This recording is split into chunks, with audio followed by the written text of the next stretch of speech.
పోయిన వీడియోలో మోదీ గారు పుతిన్ గారు చేసిన ఒక సీక్రెట్ కార్ రైడ్ అంటే వీళ్ళిద్దరూ కలిసి మీకు ఆ హోటల్కి వెళ్ళారు. టియాంజిన్ అనబడే ప్రాంతంలో రిట్జ్ కార్ల్టన్ అనబడే హోటల్. సో ఇక్కడికి కాన్వాయ్ వెళ్ళిన తరువాత కూడా 45 నిమిషాలు వీళ్ళు కారు దిగకుండా మాట్లాడారు అని చెప్పుకున్నాం. సో ఇప్పుడు ఇంకొక కారు గురించి మాట్లాడాలి. అంటే ఈయన మోదీ గారు భారత్ నుంచి చైనా వెళ్తున్నారు. ఈయన వెళుతున్న ఈ విమానము ఎయిర్ ఇండియా 1 అని అంటారు. సో ల్యాండ్ అయ్యింది. ఎదురుగా చూశారు అనుకోండి, మీకు అక్కడ ఒక కాన్వాయ్ ఉంది. మన దేశానికి సంబంధించిన కార్లు కావండి ఇవి, చైనా వాళ్లకు సంబంధం. అదే ఇందులో ట్విస్ట్. అంటే ఆల్రెడీ వీళ్ళు చేసుకున్న అరేంజ్మెంట్ ప్రకారము మోదీ గారు చైనా కారులోనే ఎస్సీఓ వెన్యూకి వెళతారు.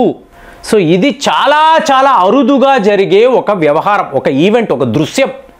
ఎందుకు ఇలా చెప్తున్నానంటే మోదీ గారు ఎక్కబోతున్న ఈ కార్ అనకూడదు, సిడాన్ అని కూడా అనకూడదు, లిమూజే అంటారు చూసారా, లిమూజే. ఇది జీ జింగ్పింగ్ గారి ఫేవరెట్ లిమూజిన్ అండి, కార్ అండి. అంటే మీకు చైనాలో మీకు అత్యుత్తమమైన నాయకులు మాత్రమే ప్రయాణించే ఒక కారు ఇది. దీనిని వీళ్ళు మోదీ గారి కోసం ఏర్పాటు చేశారు. హాంగ్చి L5 అని అంటారు. ఈ హాంగ్చి L5 అంటే దీన్ని చైనీస్ భాషలో చి అని ప్రొనౌన్స్ చేస్తారు, హాంగ్చి L5 అంటారు. ఈ L5 కారు ఉంది చూసారా, ఇందులో ప్రయాణించడం అంటే ఇలాంటి ఒక ఇన్విటేషన్ ఇవ్వడం. ఒక దేశ నాయకుడు చైనాకు వచ్చినప్పుడు మీరు మా కారులో ప్రయాణించండి అని చెప్పడము రేరెస్ట్ కేసు. అది జీ జింగ్పింగ్ వాడే కార్. సో దీనిని మోదీ గారి కోసం వీళ్ళు ఏర్పాటు చేశారు. అంటే లిటరల్గా ఇదంతా వీళ్ళు ప్రీ ప్లాన్డ్ అండి. అమెరికా, వెస్టర్న్ మీడియా, పాకిస్తాన్ లాంటి దేశాలు లిటరల్గా చూడాలి భారత ప్రధాని ఇలాగ చైనా వస్తున్నప్పుడు, ఎస్సీఓ సబ్మిట్కి వస్తున్నప్పుడు వ్యవహారము ఎలా ఉంటుంది. సో పుతిన్ గారితో జరిగిన విషయము ఇంకొక లెవెల్. అంటే ఇలాగా జీ జింగ్పింగ్ తన సొంత కారును మోదీ గారి కోసం ఏర్పాటు చేయడం సో చాలా గొప్ప విషయంగా మాట్లాడుకుంటున్నారు. ఇక తరువాత లెవెల్లో మీరు చూసారు అనుకోండి, ఎస్సీఓ వెన్యూ. సో వీళ్ళు కలుస్తున్నారు. నేను చెప్తున్నా కదా, యాజ్ పర్ ద ప్లానింగ్ ఈ ముగ్గురు నాయకులు కూడా ప్రపంచంలో 4 మోస్ట్ పవర్ఫుల్ కంట్రీస్ అంటే మీకు అమెరికాను పక్కన పెడితే మీకు ఈ ముగ్గురు కూడా అక్కడ ఉండడము, వీళ్ళు కలిసి మాట్లాడుకుంటూ నవ్వుకోవడం.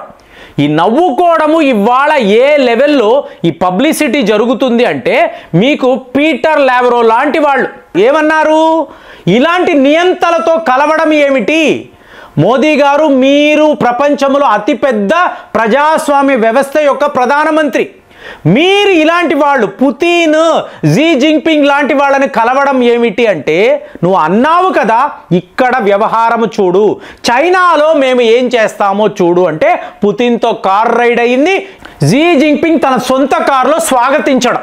చూడండి వ్యవహారం. అంటే మేము కలిసిపోయాము, రిగ్ అనేది రియాలిటీ, ఇప్పుడు నువ్వు దిక్కున్న చోట చెప్పుకో, ఏం చేస్తావో చేసుకో. ఇది మనము ఇస్తున్న సిగ్నల్. ప్రతిదీ గమనించండి ఫ్రెండ్స్, మన టర్మ్స్లోనే. ఇక్కడతో రష్యా వాళ్ళు చెప్పారు కాబట్టి మోదీ గారు విన్నారు, చైనా వాళ్ళు చెప్పారు కాబట్టి భారత్ ఒప్పుకుంది, నథింగ్ అండి. మనము చెప్పింది వాళ్ళు వినాలి, మన కండిషన్స్ ప్రకారమే అక్కడ వ్యవహారాలు ఉండాలి. ఇది ముందే మనము చాలా చాలా క్లియర్. ఎందుకు ఇలా చెప్తున్నానంటే పహల్గామ్ టెర్రరిజం గురించి అక్కడ ప్రతి ఒక్క దేశము కూడా ప్రస్తావించడము. పహల్గామ్ లేకపోతే అక్కడ మోదీ యొక్క వ్యవహారం వేరేలా ఉంటుంది, చాలా క్లియర్. ఇప్పుడు వెస్టర్న్ మీడియా ఏం మాట్లాడుతుంది, వీళ్ళు యాంటీ అమెరికా క్యాంపెయిన్ మొదలు పెట్టారు. 20 దేశాలను చైనా తీసుకువచ్చి ఒక కొత్త గ్రూప్ని సృష్టించి డాలర్ లేని ప్రపంచము, అమెరికా లేని ఒక గ్లోబల్ న్యూ ఆర్డర్ను వీళ్ళు తీసుకురాబోతున్నారని ఇవాళ ప్రచారం జరుగుతుంది. అలాంటి ఒక సిట్యువేషన్ ఉండాలనే, ఇలాంటి కండిషన్స్ ఉండాలనే మీకు ఒకవైపు మోదీ, పుతిన్, జీ జింగ్పింగ్ చాలా పెద్ద ప్లాన్ చేశారు. ఇందులో మనం చూడాల్సిన విషయం ఏమిటంటే పాకిస్తాన్. ఎందుకంటే పహల్గామ్ దాడులు జరిగిన తరువాత, మనం ఆపరేషన్ సింధూర్ చేసిన తరువాత అసీం మునీర్కి ఒక లంచ్ పెట్టాడు మీకు డొనాల్డ్ ట్రంప్. ఎంత తప్పు! ఈ తీవ్రవాదము పాకిస్తాన్దే అని అందరికీ తెలుసు. అలాంటి వ్యక్తిని మీకు వైట్ హౌస్లో పిలిచి ఇతను భోజనం పెట్టాడు.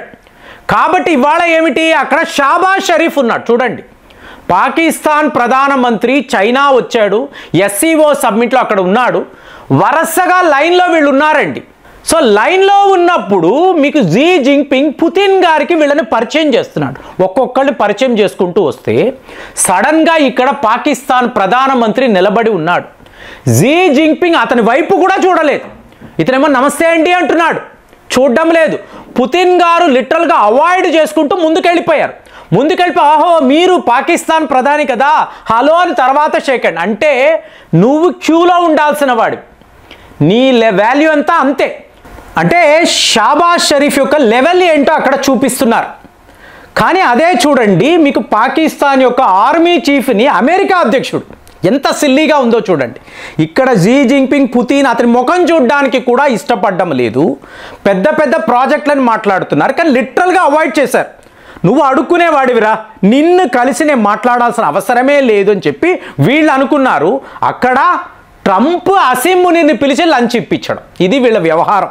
సో ఇక్కడ మీరు చూసారనుకోండి, పాకిస్తాన్ ప్రధానమంత్రిని ట్రోల్ చేస్తున్న విధానం. అంటే అతన్ని లిటరల్గా నిలబడి ఉన్నాడు. మీకు మోదీ గారు పుతిన్ గారు మాట్లాడుకుంటున్నారు, మీకు నెక్స్ట్ దాడులు త్వరలోనే జరగబోతున్నాయి అని మోదీ గారు పుతిన్ గారికి చెప్తున్నారు. వీడు బిత్తరపై చూస్తున్నాడు.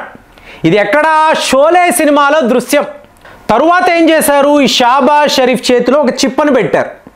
సో అక్కడ చిప్ప పట్టుకొని నిలబడి ఉన్నాడు.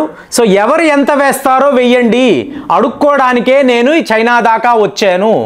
ఇది పాకిస్తాన్ యొక్క పొజిషన్ అండి. అంటే మీకు చైనా దేశంలో పాకిస్తాన్ ఒక ఐరన్ బ్రదర్, ఆప్తమిత్రుడు అని చెప్పి ఇప్పటివరకు చెప్పుకున్న వాళ్ళు, మోదీ గారి ప్రెసెన్స్ ఎలాంటిది అంటే మీకు అక్కడ పాకిస్తాన్ ప్రధానమంత్రిని వీళ్ళు పట్టించుకోనే లేదు. సో ఇప్పుడు వీళ్ళందరూ మాట్లాడుతున్న లిమోజిన్ మీకు అంతే కదా, హాంగ్చీ L5 లిమోజిన్ అన్నప్పుడు జస్ట్ ఇమాజిన్ అండి, యూరోప్ యూనియన్ 27 మంది నాయకులు చైనా వచ్చారు. ఏం జరిగిందండి, ఒక పెద్ద బస్సులో వీళ్ళందరినీ కూర్చోబెట్టి నేరుగా అక్కడికి తీసుకొచ్చారు, జీ జింగ్పింగ్ ముందుకు తీసుకొచ్చారు. అది వాళ్ళ లెవెల్.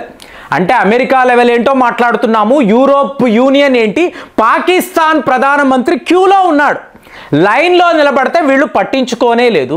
అదే మన భారతదేశ ప్రధానమంత్రి అక్కడికి వెళుతున్నప్పుడు ఒక రెడ్ కార్పెట్, జీ జింగ్పింగ్ తన కారుని కాన్వాయ్గా ఇవ్వడము, పుతిన్ గారు పదండి మనము కలిసి ప్రయాణిద్దామని చెప్పి కలిసి వెళ్ళడము, ఇది ఇంటర్నేషనల్ సినారియోలో అంటే గ్లోబల్ లీడర్స్ మనకు ఇస్తున్న గౌరవం.